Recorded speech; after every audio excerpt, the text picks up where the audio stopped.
Hello बच्चों, कैसे आप सभी। तो देखो बेटा, आज का ये स्पेशल वीडियो मैं क्लास 10th वाले बच्चों के लिए लेके आया हूं। बच्चों, मैंने आप लोगों से पहले ही प्रॉमिस किया था कि न्यू ईयर 2026 पर मैं आप लोगों के लिए स्पेशल गिफ्ट लाने वाला हूं। और ये स्पेशल गिफ्ट बच्चों आप लोगों को बोर्ड पर दिखाई दे रहा होगा। देखो बच्चों, मैं आप लोगों के लिए बता देता हूं, ये स्पेशल वीडियो मैं क्लास 10th वाले बच्चों के लिए लेके आया हूं, क्योंकि क्लास 10th वाले बच्चों की एग्जाम फरवरी मंथ में। तो अब उन बच्चों के पास में केवल 1 महीना है। अब उस 1 महीने के अंदर आप लोगों को क्या पढ़ना है। काफी बच्चे को तो यही पता नहीं है कि अब तक तो उन लोगों ने मस्ती मस्ती की थी, अब उनको यही पता नहीं कि हम लोगों को पढ़ना क्या है। तो उन सभी बच्चों के लिए मैं 50 इंपॉर्टेंट क्वेश्चन लेके आया हूं। और ये 50 इंपॉर्टेंट क्वेश्चन बच्चों मैंने आप लोगों की पूरी बुक से बनाकर तैयार किए हैं। आप लोगों की जो एनसीईआरटी की बुक है क्लास 10th की विज्ञान की, उस पूरी विज्ञान की किताब से बच्चों मैंने आप लोगों के 50 क्वेश्चन तैयार किए हैं। और आप इन 50 क्वेश्चनों को क्लियर करके चले जाना। इन 50 क्वेश्चनों को आप पढ़ के चले जाना बच्चों। पेपर आप लोगों का यहीं से आएगा। आप भारत में किसी भी बोर्ड के बच्चे हो, चाहे आप राजस्थान बोर्ड से हो, MP board, UP, Bihar, Jharkhand, Chhattisgarh, Haryana, Punjab, Delhi, Bharat में किसी भी बोर्ड के बच्चे हो, आप लोगों को ये 50 इंपॉर्टेंट क्वेश्चन बता रहा हूं बच्चों। इन 50 इंपॉर्टेंट क्वेश्चनों को आप लोग पढ़ के चले जाना। आप लोगों के 90+ नंबर आ जाएंगे, ठीक है ना। क्योंकि आप लोगों को पता है अब आप लोगों के पास में बहुत कम टाइम है, क्योंकि फरवरी मंथ में सभी बोर्ड के बच्चों की एग्जाम है। तो भारत के सभी बोर्ड के बच्चे इन 50 क्वेश्चन को तैयार करके आ जाना। अब एक जिम्मेदारी बच्चों आप लोगों की बनती है। अभी मैं आप लोगों के लिए 50 क्वेश्चन यहां पर लिखूंगा, लेकिन उससे पहले जिन बच्चों ने अब तक इस यूट्यूब चैनल को सब्सक्राइब नहीं किया है, वो सभी बच्चे इस यूट्यूब चैनल को सब्सक्राइब कर देना। और आंधी की तरह आप लोगों के सभी फ्रेंडों के बीच में आप लोग इसकी लिंक को शेयर कर देना, क्योंकि आज भौकाल मचने वाला है। और वो भौकाल क्या है, बस उन 50 क्वेश्चन का भौकाल है। और आप लोगों को ये 50 क्वेश्चन याद करके जाने ही है, क्योंकि ये जिस स्टूडेंट ने 50 क्वेश्चन क्लियर कर लिए उसके क्लास 10th में 90+ स्कोर होगा। ये बात पक्का है। आप जब पेपर आए तो आप लोग मिलान कर लेना, क्योंकि मैंने पूरे एनसीईआरटी की पूरी आप लोगों की किताब से एक एनालिसिस करके ये 50 क्वेश्चन बनाकर तैयार किया है। ये 50 क्वेश्चन बच्चों आप लोगों को याद करके जाने हैं किसी भी कीमत पर। और वो 50 क्वेश्चन अब बताना मैं आप लोगों के लिए चालू कर रहा हूं। तो देखो बच्चों, मैं आप लोगों के लिए बता देता हूं कि आप लोगों को सबसे पहले, चलो मैं इस मार्कर का यूज कर लेता हूं जिससे कि आप लोगों को दिखाई दे। देखो, जो आप लोगों का पहला क्वेश्चन है या पहला टॉपिक कर लीजिए आप लोग, एक संयोजन तथा वियोजन अभिक्रिया, ये याद करके जानिए। एक ऊष्मा क्षेपी तथा ऊष्मा शोषी अभिक्रिया। नंबर 3 पर रासायनिक समीकरण को संतुलित करने की विधि। नंबर 4 पर संक्षारण क्या होता है, इसके 2 उदाहरण दीजिए।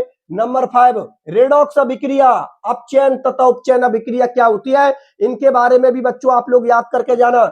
ये आप लोगों के कितने क्वेश्चन हो गए, 5 क्वेश्चन हो गए। कुछ इसमें टॉपिक भी आ रहे हैं, जैसे कुछ कुछ जगह पर मैंने टॉपिकों के बारे में लिखा, जैसे कि रेडॉक्स अभिक्रिया हुई, अपचयन हुई या उपचयन अभिक्रिया हुई। तो इन टॉपिकों को भी आप लोग देख के चले जाना। मैंने इन सबको एक टॉपिक के रूप में क्वेश्चन बना के लिख दिया, ठीक है बच्चों। तो ये 5 क्वेश्चन हुए आप लोगों के। अब सुनो मेरी बात ध्यान से, कि मैं इस पूरे को मिटा देता हूं आप लोगों के लिए, क्योंकि मेरे पास में जगह ज्यादा खाली हो जाएगी। और मैं 50 क्वेश्चनों को अब आप लोगों के सामने शो कर देता हूं। 5 तो मैंने लिख दिए, 45 और आप लोगों को सामने शो करता चलता हूं। तो देखो बोर्ड की तरफ, इसको तो मिटा देता हूं और बाकी के क्वेश्चनों को भी लिख देता हूं।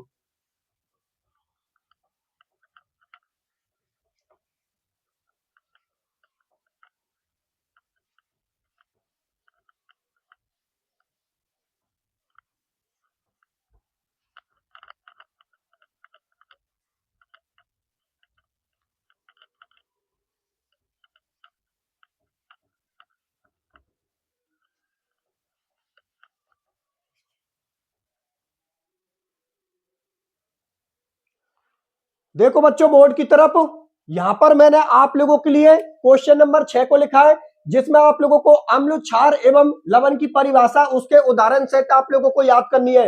नंबर 7 पर बेकिंग सोडा बनाने की विधि आप लोगों को याद करनी है। नंबर 8 पर धावन सोडा बनाने की विधि आप लोगों को याद करनी है। नंबर 9 पर प्लास्टर ऑफ पेरिस का सूत्र, उसके उपयोग तथा बनाने की विधि आप लोगों को याद करके जानी है।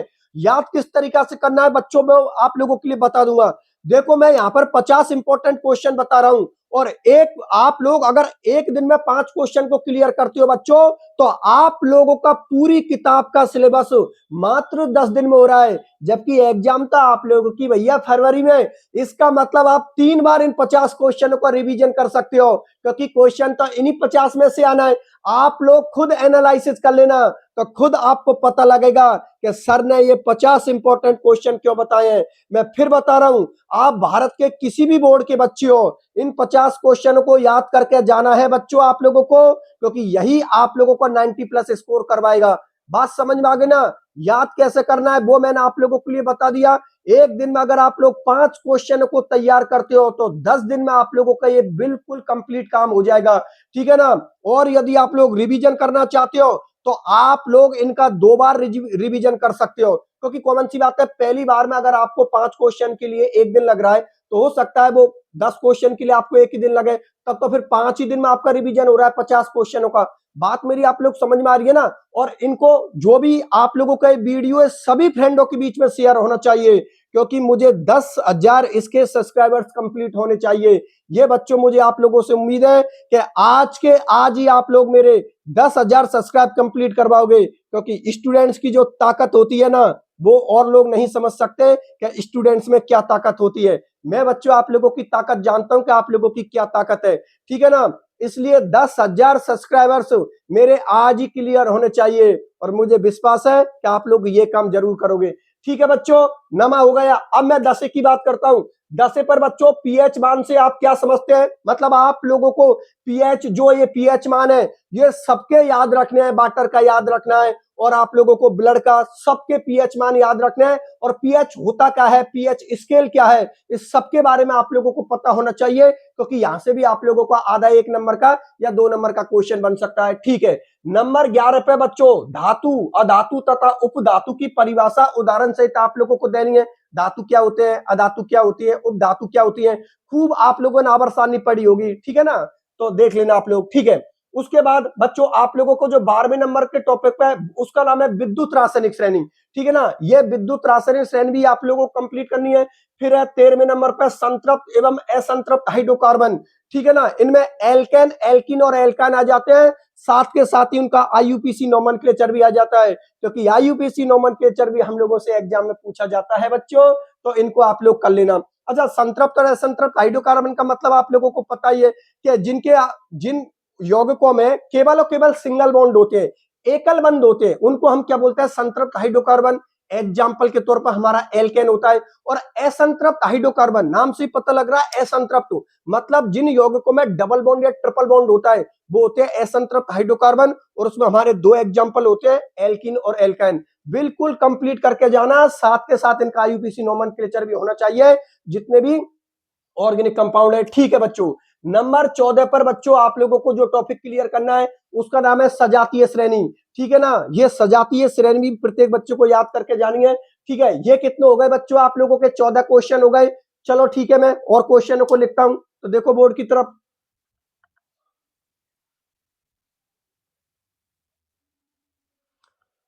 देखो बच्चों, अब हम डिस्कशन करेंगे अपने 15वें नंबर के टॉपिक पर, 15 नंबर के क्वेश्चन पे, जिसमें आप लोगों को पाचन तंत्र करना है। उसके बाद 16वें पर आप लोगों को स्वतंत्र तंत्र करना है। उसके बाद 17वें पर आप लोगों को उत्सर्जन तंत्र करना है।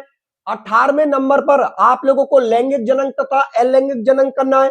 19वें नंबर पर स्वपरागन तथा पर परागन में विभेद, विभेद का मतलब अंतर कीजिए, अंतर कैसे होगा देखना आप नोट्सों के अंदर। उसके बाद आप लोग 20 पर उसकी संरचना आप लोगों को याद करके जानी है। 21 पर आपको नर तथा मादा जनन तंत्र, ये बच्चों आप लोगों का इंपॉर्टेंट है, क्योंकि यहां से एग्जाम में हर बार सवाल पूछा जाता है। कभी कभी वो इनका चित्र बनवा लेता है, कभी कभी वो आप लोगों से ऐसे पूछ लेता है कि नर जनन मतलब नर के द्वारा कौन कौन से हार्मोन रिलीज होते हैं, मादा के द्वारा कौन कौन से हार्मोन रिलीज होते हैं, तो ये आप लोगों को पता होना चाहिए, ठीक है ना? फिर नंबर 22 पर आप लोगों को बच्चों डीएनए तथा आरएनए में अंतर याद करके जाना है। भाई डीएनए आरएनए में कोई 4 अंतर लिखिए, तो जितने भी डीएनए और आरएनए के अंतर है, वो सारे अंतर आप लोगों को याद करके जाने बच्चों। तो ये आप लोगों के कितने क्वेश्चन हो गए? 22 हो गए। चलो ठीक है, मैं और को बताता हूं। आप लोग बच्चों एक एक क्वेश्चन को लिख लेना या फिर आप लोग स्क्रीनशॉट ले लेना, बाद में लिखते रहना। चलो ठीक है, मैं अगले क्वेश्चनों को लिखता हूं। तो देखो बोर्ड की तरफ,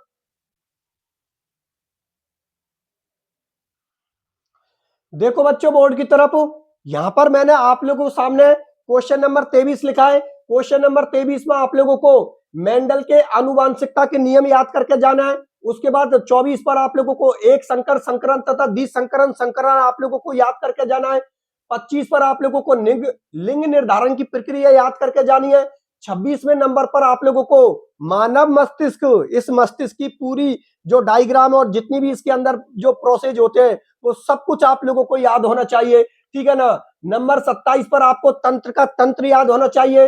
नंबर 28 पर मानव के मादा जनन तंत्र तथा नर जनन तंत्र का पूरा वर्णन आप लोगों को होना चाहिए। इसमें डायग्राम, हार्मोन और जो भी उसके अंदर प्रोसेस होता है वो सब कुछ बच्चों आप लोगों को याद करके जाना है, क्योंकि इसका क्वेश्चन आप लोगों से 1 नंबर में बनता है, 2 नंबर में बनता है, 3 नंबर में बनता है और 4 नंबर में बनता है। इसलिए बिल्कुल याद करके जाना है, क्योंकि यहां से आप लोगों का पक्का सवाल आएगा, ठीक है। उसके बाद 29वें पर आप लोगों को प्रकाश का परावर्तन तथा उसके नियम याद करने हैं।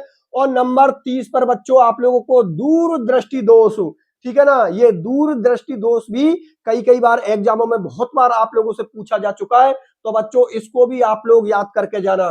तो ये टोटल आप लोगों के कितने हो गए, 30 हो गए।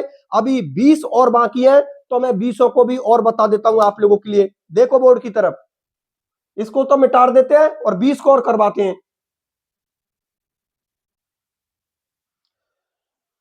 देखो बच्चों, अब हम डिस्कशन करेंगे 31वें नंबर के क्वेश्चन पर। 31वें नंबर के क्वेश्चन पर आप लोगों को क्या याद करके जाना है, मानव नेत्र का सचित्र वर्णन। जो आप लोगों की आंख है ना, इन आंखों का आप लोगों को डायग्राम पता होना चाहिए और आंखों के अंदर की जो अंदर की स्ट्रक्चर है वो भी आप लोगों को बच्चों पूरा पता होना चाहिए। नंबर 32 पर ओम का नियम तथा उसका सत्यापन याद करके जाना है। नंबर 33 पर विद्युत धारा। नंबर 34 पर प्रतिरोध। नंबर 35 पर विशिष्ट प्रतिरोध। नंबर 36 पर श्रेणी क्रम संयोजन और नंबर 37 पर समांतर क्रम संयोजन। एग्जाम की दृष्टि से इंपॉर्टेंट है, याद कर लेना। और नंबर 38 पर बच्चों चुंबकीय बल रेखाएं भी आप लोगों को याद करके जानी है।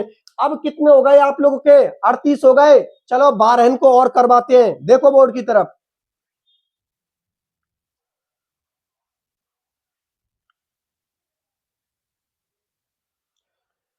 देखो बच्चों बोर्ड की तरफ, यहां पर हम लोगों का जो 39वें नंबर का क्वेश्चन है उसमें हम लोगों को बायो सेवर्ट का नियम याद करके जाना है।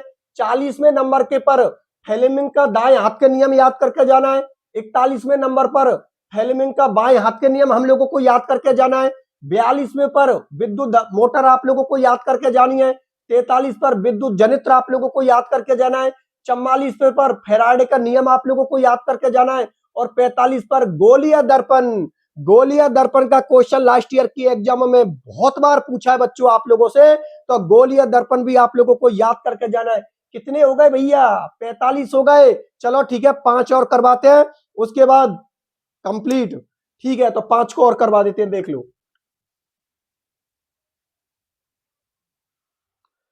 देखो बच्चों, यहां पर मैंने आप लोगों के सामने 46 से लेकर 50 तक के पूरे क्वेश्चन कंप्लीट कर दिए। तो देखते हैं 46वें पर। 46वें पर बच्चों आप लोगों को अम्लीय वर्षा याद करके जानी है कि अम्लीय वर्षा क्या है। उसके बाद 47 पर दो पादप हार्मोनों के नाम लिखिए तथा प्रत्येक का एक कार्य समझाइए। ये भी बच्चों आप लोगों का एग्जाम की दृष्टि से इंपॉर्टेंट क्वेश्चन है, ये आप लोगों से पूछा जा सकता है। 48वें पर बच्चों आप लोगों को भर्जन तथा निस्तापन को परिभाषित कीजिए, ये आप लोगों को याद होना चाहिए। 49वें पर समजात एवं समरूप अंगों को परिभाषित कीजिए, ये भी एग्जाम की दृष्टि से इंपॉर्टेंट है। और 50वें नंबर पर बच्चों आप लोग समझ गए होंगे कि उत्तल तथा अपतल दर्पण ये क्या होते हैं, इनके बारे में आप लोगों को पूरा पढ़ के जाना है। क्यों? क्योंकि बच्चों यहां से न्यूमेरिकल भी आप लोगों का बनता है, इनकी डेफिनेशन पूछी जाती है आप लोगों से, डायग्राम आप लोगों से बनवा लेते हैं। इसलिए एग्जाम की दृष्टि से उत्तल और अवतल दोनों दर्पण आपके इंपॉर्टेंट है। ये 50 क्वेश्चन बच्चों आप लोगों के कंप्लीट होते हैं। ये पूरी एनसीईआरटी की बुक क्लास 10th की जो 50 क्वेश्चन कंप्लीट किए हैं, ये बच्चों आप लोगों की पूरी क्लास 10th को कवर करती है। इस 50 क्वेश्चनों को आप याद करके चले जाना, उसके अलावा कुछ भी पढ़ने की जरूरत नहीं है, क्योंकि ये 50 क्वेश्चन जिस स्टूडेंट को ऑन टिप्स पर याद होंगे उसके विज्ञान सब्जेक्ट में 90 प्लस स्कोर 100% होगा। ये बात मैं आप लोगों से बोल रहा हूं। क्यों? क्योंकि ये जो मैंने 50 क्वेश्चन आप लोगों के बनाकर तैयार किए हैं, ये बच्चों में काफी दिन से इनकी प्रैक्टिस कर रहा था कि भाई सब कुछ देख दाख कर पूरे बोर्ड को देख लिया, फिर पूरे बोर्ड को नोटिस करने के बाद फिर मैंने ये 50 क्वेश्चन बनाकर तैयार किए हैं। और देख लेना आप लोग पेपर, जिस दिन पेपर दे के आओ आप लोग, उस दिन कमेंट सेक्शन में आप लोग लिखना कि इन 50 क्वेश्चन में से आप लोगों के एग्जाम में कितने क्वेश्चन फंसे हैं। ठीक है ना? अब सवाल ये होता है कि ठीक है सर, इनको हम लोग कर लेंगे, लेकिन सर याद किस तरीका से करें? तो अभी थोड़ी देर पहले मैंने आप लोगों से बताई थी, क्वेश्चन कितने बच्चों आप लोगों के 50। अब इनको इस तरीका से, क्योंकि आप सभी बोर्ड के बच्चों की एग्जाम फरवरी में, ये बात आप लोगों को पता है, राजस्थान, एमपी, यूपी, बिहार, छत्तीसगढ़, झारखंड, जहां से भी है उनकी सबकी एग्जाम बच्चे इनकी 10th और 12th की फरवरी मंथ में। इसका मतलब आप मोटा मोटा ये मान के चलिए कि लगभग 1 महीना और 1 महीना से थोड़े बहुत दिन और ज्यादा मान, मतलब राउंड फिगर में बोलूं तो 1 महीना 10 दिन मान लीजिए। 1 महीने 10 दिन का मतलब ये हुआ कि बच्चों आप लोग, क्योंकि कॉमन सी बात है आप लोगों की तो और भी सब्जेक्ट भाई, विज्ञान के अलावा आपकी मैथ है, हिंदी, इंग्लिश, वो सारी सब्जेक्ट आप लोगों की, तो आप लोगों को वो भी पढ़नी है। तो उनको सबको आप लोग इस तरीका से करना कि जैसे कि मैंने विज्ञान के आपको 50 क्वेश्चन बताए, ठीक है, बता दिए 50 क्वेश्चन। अब आप लोगों को एक दिन में बच्चों 5 क्वेश्चन कंप्लीट करने, और 5 क्वेश्चन में कोई दिक्कत भी नहीं है यार। 5 क्वेश्चन में कितना सा टाइम लगेगा? आप लोग आराम से 5 क्वेश्चन को कर सकते हो। अगर आप एक दिन में 5 को करते हो तो कॉमन सी बात है 50 को करने में आप लोगों को 10 दिन लग जाएंगे। मतलब 10 या 11 जनवरी के आसपास आप लोगों के 50 क्वेश्चन कंप्लीट हो जाएंगे। फिर दोबारा से फिर इनका रिवीजन चालू कर देना, क्योंकि बाद में आप लोग भूल जाओगे। देखो आप लोग अच्छी तरीका से जानते हो, हम मानवों का एक स्वभाव होता है कि हर चीज को भूलने की, अगर लॉन्ग टाइम तक उस चीज का रिवीजन ना करें तो आप लोगों को पता भूलने की सबको प्रॉब्लम होती है। तो आप लोगों को पहले 10 दिन में इनको 50 को क्लियर कीजिए, फिर इनका रिवीजन चालू करके रखना। बिल्कुल रिवीजन एग्जाम से पहले इन्हीं 50 क्वेश्चनों को आप रिवीजन करते जाओ। एग्जाम के आसपास बच्चों 50 क्वेश्चन आप लोगों के ऑन टिप से हो जाएंगे और एग्जाम में जाते ही फोड़ देना। बहुत शानदार आप लोगों का पेपर होगा, ये बात मैं आप लोगों से बोल रहा हूं। तो 50 क्वेश्चन है, आप लोग आराम से लिख लेना। अब देखो ये 50 क्वेश्चन तो आप लोगों को कंप्लीट हुए, याद किस तरीका से करना है वो मैंने आप लोगों को बता दिए, ठीक है। अब सवाल ये होता है क्या, ठीक है सर जो भी है हम लोगों ने कर लिए। अब यहां पर आप लोगों का एक काम है कि आज मुझे अपने इस YouTube चैनल पर बच्चों 10,000 सब्सक्राइब चाहिए। और मैं इस बात को अच्छी तरीका से जानता हूं, क्योंकि मैं स्टूडेंट्स की पावर जानता हूं, स्टूडेंट की क्षमता जानता हूं कि उनमें कितनी पावर होती है।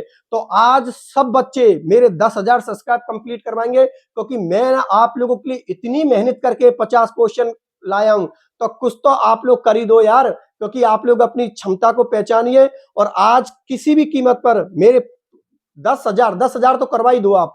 10,000 सब्सक्राइब आज ही कंप्लीट करवा दो बच्चों आप लोग मेरे, ठीक है ना, कर लेना। और अगर किसी भी बच्चे को कोई भी प्रकार की प्रॉब्लम होती है, मेरे से कोई सवाल करना चाहता है, तो वो बच्चा कमेंट सेक्शन में लिख देना, ठीक है बच्चों। आपसे रिलेटेड कोई भी इंफॉर्मेशन होगी उसको मैं अगले वीडियो में लेके आऊंगा।